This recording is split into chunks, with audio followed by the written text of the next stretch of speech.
Have you ever wondered if you're encouraging the belief in your child that they deserve all these privileges or special treatment just because, as a result of how you're trying to boost their self esteem? If this is something that has come across your mind, this episode is for you.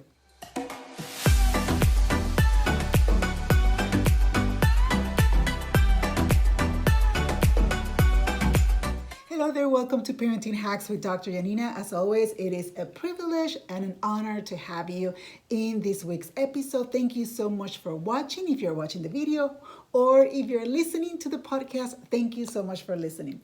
And this week I'm going to be talking about entitlement because we know that entitlement is something that we're seeing across generations, especially the latest generations. We see how some children, they feel the belief that they deserve everything, that they deserve what they want. And when they're not given what they want, well, oftentimes you see them that they become upset, they don't know how to handle rejection. And sometimes I wonder if we as moms, we are raising a generation of entitled children without even noticing it. So what happens is that without even knowing, we as moms, we might be inflating our children's self-esteem at a very unhealthy way. And we do this because we love our children. Of course, we want them to have a healthy self-esteem. We want them to be happy, to be successful. So what happens is there are some messages that we might be sending to our children that, as I said, are inflating their self-esteem in a very unhealthy way.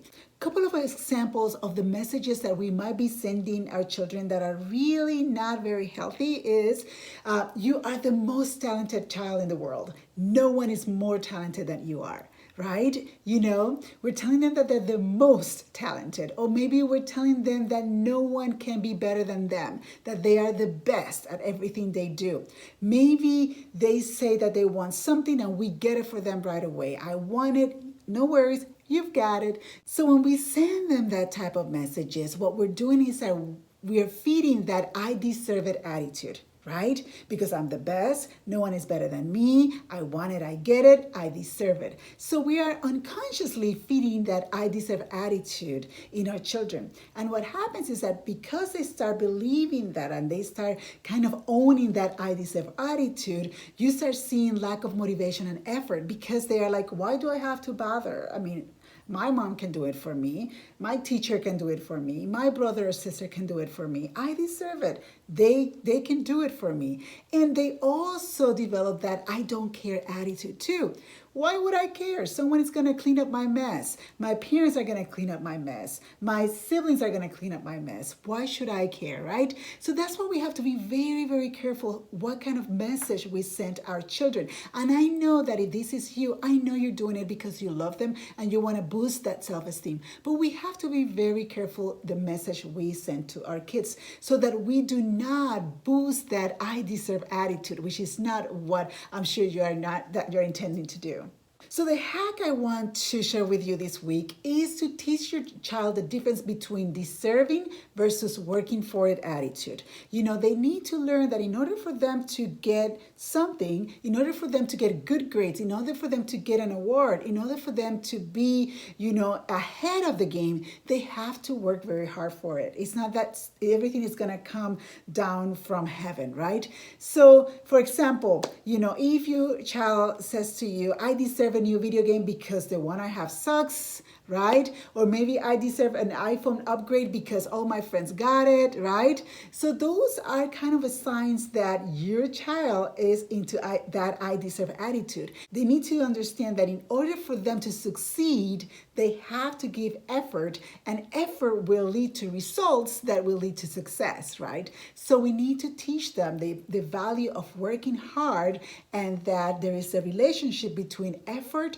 results, and success. So here's a reality check. What is going to happen when your child believes that he or she deserves everything, but she starts experiencing rejection from other people? When she starts experiencing rejection from the coaches, from the teachers, getting F's and D's in their homework or tests because they're not studying. Maybe they want to be part of this club and they think that they deserve just because, and then they're rejected. Maybe they want to be part of this group of kids, but he or she is rejected. So what is going to happen to your child when he or she starts experiencing rejection? Probably is going to be something very difficult for them to face, something very difficult for them to process because they might not be used to that kind of rejection, which is why it's so important, moms, that we teach our children that we have to work very hard for what we want, that yeah, you might deserve it because you did something good, but that doesn't necessarily mean that by default you're going to get what you want. That oftentimes, or most of the times, you have to work very hard. And not because you want it, you're going to get it. So that's what I have for you this week. And as always, thank you so much for watching. If you enjoyed these episodes, can I ask you to share with your friends? Maybe you can share it in your social media and subscribe so you do not miss out on any episode. I would love for you to subscribe. Thank you so much for watching, and I will see you in my next episode of Parenting Hacks with Dr. Yanina.